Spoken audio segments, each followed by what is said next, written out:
tell us when you feel most alive or most human? I feel most alive and most human when I see that kind of light bulb moment when it comes to youth and young adults.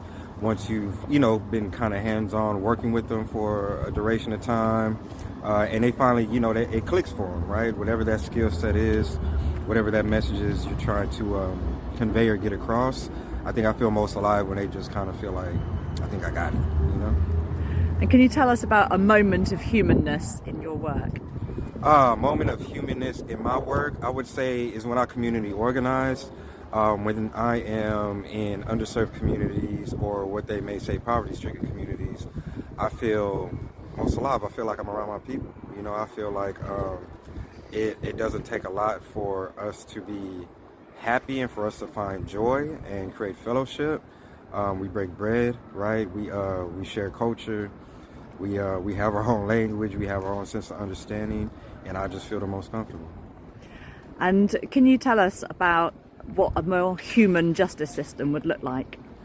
Oh man, a more human justice system would be people with lived experience creating a new system, right? Designing something new and being in control of their solutions. I think that a more human-centered justice system is not top-down, right? It isn't led by protocol and procedures.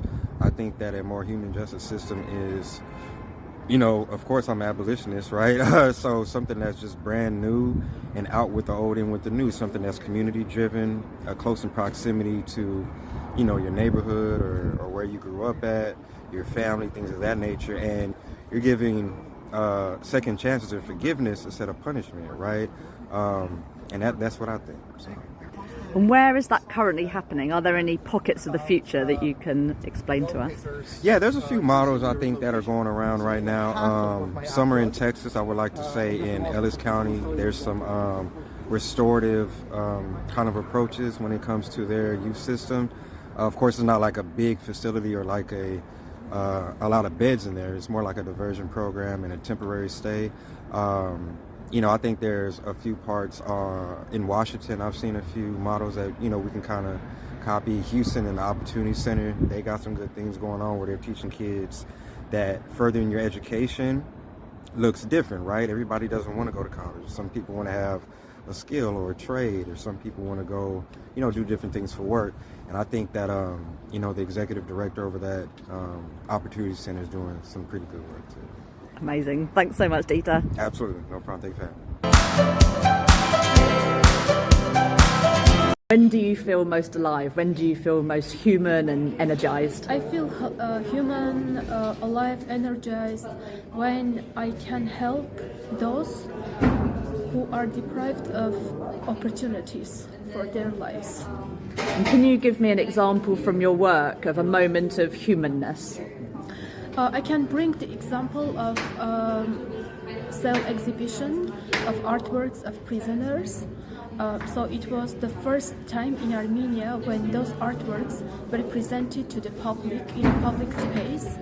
And we presented works of more than 30 prisoners, and among them were juveniles, women, and also men who were sentenced to life imprisonment.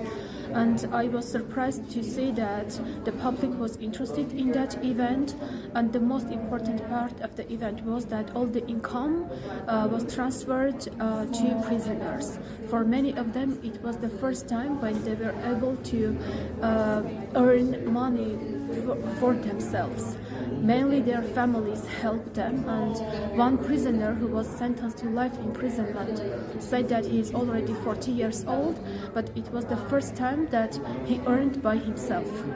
Amazing. And can you tell us what a more human justice system would look like in the future? I think justice system can be considered human if people are in the center with their needs and responses to their needs. And I think this is what we lack now. And can you give any examples of where there might be a more human initiative, whether with an NGO that you're aware of? Women are neglected. The most neglected group of prison population because of a number of reasons. And back in Armenia, our organization implemented a project. We collected stories of female prisoners and published in a book. And this is important initiative from many perspectives. And the most important perspective is that their voices are heard by the public, by policymakers, by decision makers. Their stories are documented and archived. So it means that after a couple of years, couple of decades, when someone wants to know what women in Armenia experienced in prison, can just open the book and see it. And the most important part is that their stories, their life experiences were prioritized, and that is what the readers can find when open the pages of the book. Amazing. Thank you so much. Yeah, thank you too. When am I most energized? I think it will be spending time with our community, our beneficiaries, getting to hear their stories, learning from them, learning through their experiences always makes me really excited. And, just getting to see life through their perspective, right?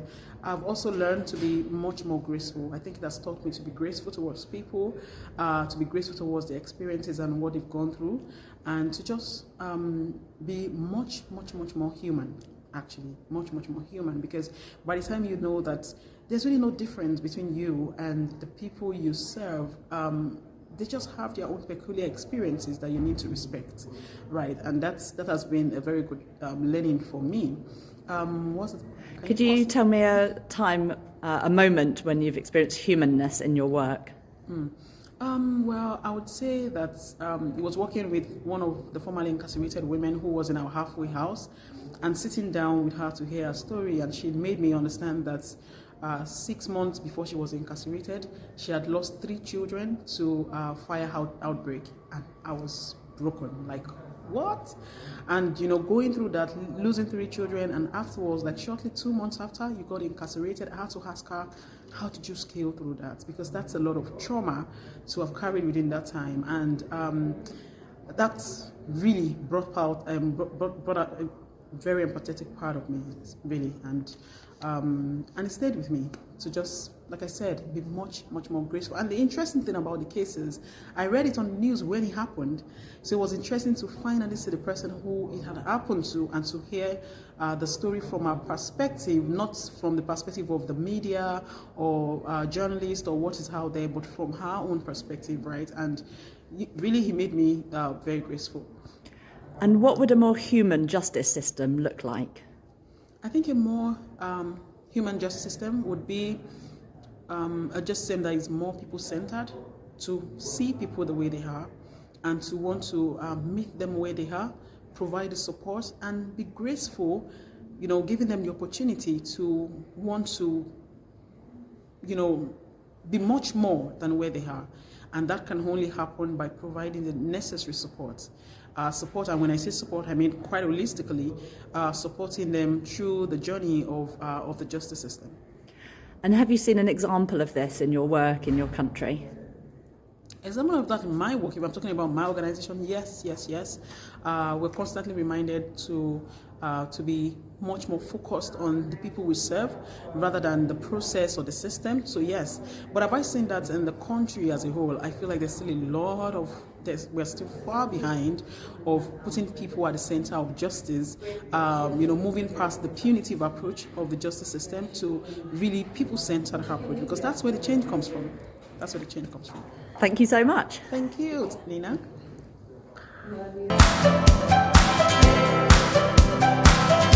When do you feel most alive? When do you feel most human? Well, I feel most human when I'm regarded as equal. Yeah, so my humanness is equality. And can you tell us about a moment of humanness in your work? Well, as far as equality is concerned, everyone should be considered as equal and having human dignity and not be discriminated based on gender, sexual orientation, and anything. And what would a more human justice system look like? Well, consideration of equality, non-discrimination, and also, as far as I'm a lawyer, all people, especially those who are detainees, should not be regarded as guilty till proven by the Court of Justice. When do you feel most human? When do you feel most alive?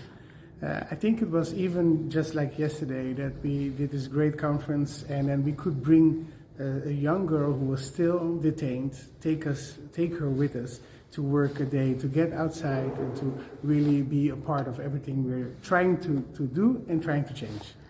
And can you tell me about a moment of humanness in your work? Yeah, there's a interesting, I just opened a prison coffee roasting inside of the biggest youth prison in the Netherlands called Teylingen Eind, called Young Beans, and that's also where we're here today. And there was one of the young prisoners that came up to me in October of last year, and he said, I will never ever drink one sip of coffee. And I said, but I'm here to train you to make coffee, not to drink coffee, right? And he was so angry, and it was until a couple of weeks ago, after a couple of months training him as a barista, he was giving an interview to a television network, and he said, I'm not angry anymore, and it's the first time that I feel alive, it's the first time that I feel equal with other people, so they're not looking down on me. I'm now someone they need as a barista because I make their favorite cappuccino. So I think that's a very human thing, yeah. Love that. And what would a more human justice system look like? To understand that putting someone in prison only takes away of their freedom, but not taking away of their dignity. So for me, bringing and restoring dignity is the start of making a change inside of the difficult prison systems we have worldwide. And can you give an example of a more human justice system that you've seen, and maybe also share what you're holding in your hands for our viewers? Yeah, it's in 2014 I started the very first prison coffee-based roasting company in the world inside of a prison, and it's really by the grace of God that it's grown into a very big organization, helping in 4 different countries, helping people working every single day on their life after incarceration. And it's helping in this time 70 prisoners inside of the Netherlands to really work on that. In the past years I've trained 700 prisoners, and over 250 of them are successfully gone on to work after incarceration with paid jobs with only 3% recidivism. And it could only be possible by people believing in second, third, fourth, and in my case, even 6th chances. Incredible. Thank you so much. You're welcome. When do you feel most alive? When do you feel most human?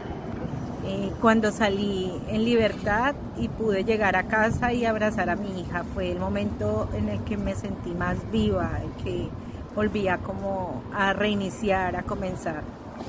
Can you tell me a moment of humanness in your work? Entrar a prisión siempre es muy duro, muy complicado volver a encontrarse con ese sistema, pero lo sigo haciendo. Lo más humano es llegar a encontrar a las mujeres, hablar con ellas, escucharles, escuchar todo lo que están viviendo dentro de la cárcel, porque son ellas, y yo estuve mucho tiempo en prisión, y así no las conozca, ellas hacen parte de mi familia. What would a more human justice system look like for you? Un sistema de justicia más humano es cuando no se criminalice a las mujeres, cuando el castigo deje de ser la prioridad y se vea más la dignidad, se vea más las historias, la experiencia de las mujeres que están privadas de la libertad, que no solamente se vea el delito que cometieron, sino toda esa historia que hay detrás. Can you give me an example of where a more human justice system exists that you're aware of? Un ejemplo de justicia más humano es en este momento la Ley de Utilidad Pública en Colombia. Es una alternativa al encarcelamiento de mujeres que permite que ellas salgan en libertad, puedan estar con sus familias prestando un servicio social a la comunidad en lugar de estar en una prisión intramural. Thank you so much.